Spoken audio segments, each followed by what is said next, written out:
বিরোধী দলের একটা জিনিস আমি এটা বুঝি না, ওনারা আমাদেরকে ভালোই বাসে না, আমরা এত চেষ্টা করি, ওনারা বলে না, না না আমি বলে না, মাননীয় স্পিকার বলে না, তুম হামসে মোহাব্বত করো হাম বেওয়াফা নেহি করেঙ্গে। না না মানে বলে বলি উর্দুতে বললাম যাতে বুঝতে সুবিধা হয়। উর্দু বই দেখছি একটা, আমি একটা উর্দু বই দেখছি, ওই যে পিছিয়ে উর্দু বই একটা একটু বল এটা বুঝতে শোনা। হ্যাঁ, আর আপনাদের সাথে কমিউনিকেট করতে, এনিওয়েজ আমি আপনাকে কল করি, will talk about it later. আচ্ছা, এখানে বসে স্পেশালি আমাদের বিরোধী নেতা শফিকুর রহমান সাহেব এত সুন্দর কথা বলে, অর্ধেক তো একদিকে ফ্যানই হয়ে গেছে ওনার কথার। উনি এত সুন্দর করে বলেন, আসুন না, কেন না আমরা এটা করতে পারি না, কেন না আমরা এটা করতে পারি না। মাননীয় স্পিকার, বিএনপি ফ্যাসিবাদীর রাস্তা ধরে হাঁটা শুরু করছে শফিকুর রহমান। বিড়ালের মতো বাঁচতে চাই না, সিংহের মতো বাঁচতে চাই। মানুষ আশরাফুল মাকলুকাত আল্লাহ বানাইছে, আমরা সিংহ বিড়াল হয়ে যাচ্ছি। সংস্কার পিছিয়ে গেল, অভ্যুত্থানের প্রস্তুতি হবে। জিয়া পরিবার থেকে মানুষকে মুক্ত করার ঘোষণা। 16 বছর জিয়া পরিবারের থেকে মুক্ত করতে শেখ হাসিনা হেলিকপ্টার দিয়ে পালিয়েছে, সাতরায় পালাবে। মাননীয় স্পিকার বলে কি, জিয়া পরিবার মানে বাংলাদেশের গণতন্ত্র, জিয়া পরিবার মানে বাংলাদেশের স্বাধীনতার ধারক বাহক, জিয়া পরিবার মানে বাংলাদেশের স্বাধীনতার ধারক বাহক। এখন জিয়া পরিবার মানে গণতন্ত্রের এখন কেন্দ্রবিন্দু, জিয়া পরিবারে ভাগাবে। আল্লাহ, আওয়ামী লীগ সরাতে 16 বছর লেগে, 16 বছর, আপনাদের সরাতে 16 দিন লাগবে না। এইসব কথা বলার পরও যেই আমরা একটু অ্যাটাকে যাই, আসুন আমরা সবাই এক হয়ে যাই, এই ডাবল স্ট্যান্ডার্ড করে লাভ হবে না। আমি বিরোধী দলের নেতাকে সম্মানের সাথে বলতে চাই, আপনি আপনার ঐক্য, আপনার দলে ক্লাস নেন, আপনি বুঝান that he who comes in equity must come with clean hands. আপনি একবার এক কথা বলবেন রাজপথে, গণ অভ্যুত্থান ডাক দিবেন। এই যে নাহিদ ভাই কই আজকে হ্যাপি বার্থডে বললাম, সে দেখি আগে গুলি নাকি আগে খাবে। কে মারবে ভাই তোমার, কেন মারবো? আমরা একসাথে যুদ্ধ করেছি আমরা 2 বছর আগে, why would we do that? এই যে মাইন্ডসেট, এই মাইন্ডসেট দিয়ে আমরা কোনোদিনও কাঙ্ক্ষিত জায়গায় পৌঁছাতে পারবো না। একটু আগে সালাউদ্দিন ভাই তাকে একটু আগে আমাদের মাননীয় আমার তো ভয় লাগে ওনারে, একটু আগে আমাদের স্বরাষ্ট্রমন্ত্রী সাহেব উনি বলে গেল জাতি বিভক্ত করা যাবে না। তো জাতি বিভক্ত না করলে মুক্তিযুদ্ধের ইতিহাস কিভাবে শিখাবো? হাওয়ার সাথে যুদ্ধ করছে মুক্তি বাহিনী। জাতি বিভক্ত করা যাবে না, বাংলাদেশকে হিন্দু মুসলমানে ভাগ করা যাবে না, আমেরিকা রাশিয়া ভাগ করা যাবে না।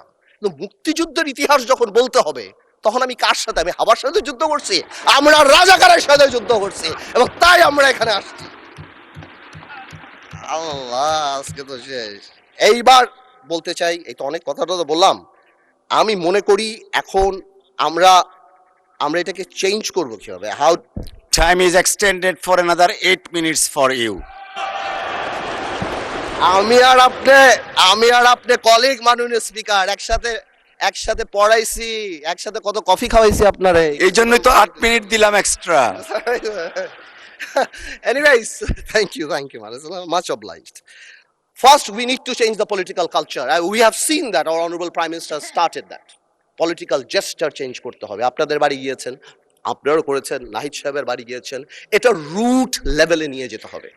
আমাদের গ্রামাঞ্চলে যেখানেই আমরা যাই, সেখানে এই পলিটিক্যাল কালচার নিয়ে যেতে হবে।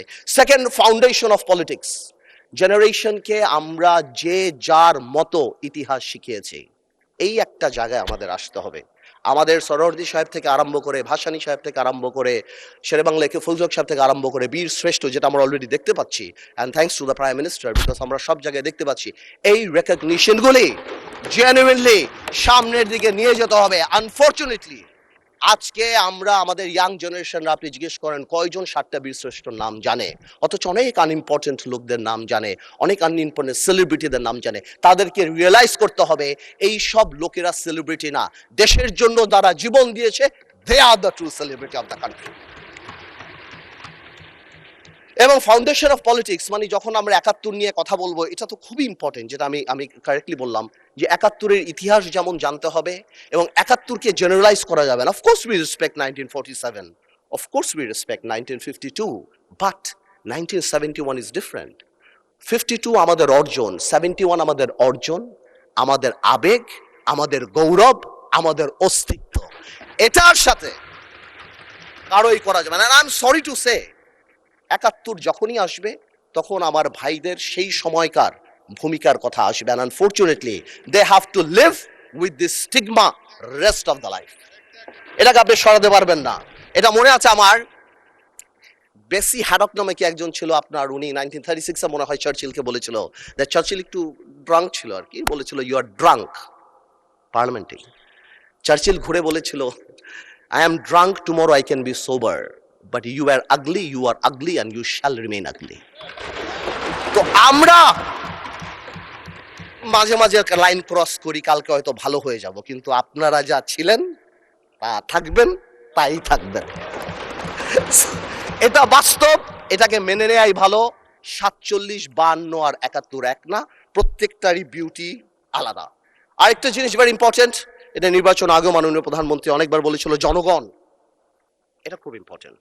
We have realise this time যে আমাদের কর্মী কত এক একটা এলাকায় ১০,০০০, ১৫,০০০, ২০,০০০, কিন্তু জনগণ ৪ lakh, ৪.৫ lakh vote. Something is wrong, half of the people are not voting, something is wrong, we couldn't connect, আমরা তাদের আনতে পারছি না। সুতরাং আমি মনে করি আগামীতে আমাদের সবারই জনগণ ভিত্তিক সংগঠন করা উচিত। প্রত্যেকটা ইউনিয়ন থেকে ইউনিয়নের অ্যাডভাইজরি কমিটি করে তাদের আমাদের প্রত্যক্ষ রাজনীতির সাথে আনা উচিত। এবং যদি সম্ভব হয়, এটা আমার তরফ থেকে শুধু, আপার হাউস হচ্ছে আমাদের সবচেয়ে বেশি ফরেন কারেন্সি আসে গার্মেন্টস থেকে, বিদেশি থেকে, সেখান থেকেও গার্মেন্টসের বোনদেরকে যদি কোনোভাবে আপার হাউসে রাখা যায়, সো দ্যাট তাদের কথা আমরা শুনতে পারি, অথবা প্রবাসী কথায় যদি ২-১ জন রাখা হয়, আমার মনে হয় ডিরেক্টলি তাদের সাথে আমাদের কানেক্টিভিটিটা হবে। It is just my opinion, আমার বলার জন্য।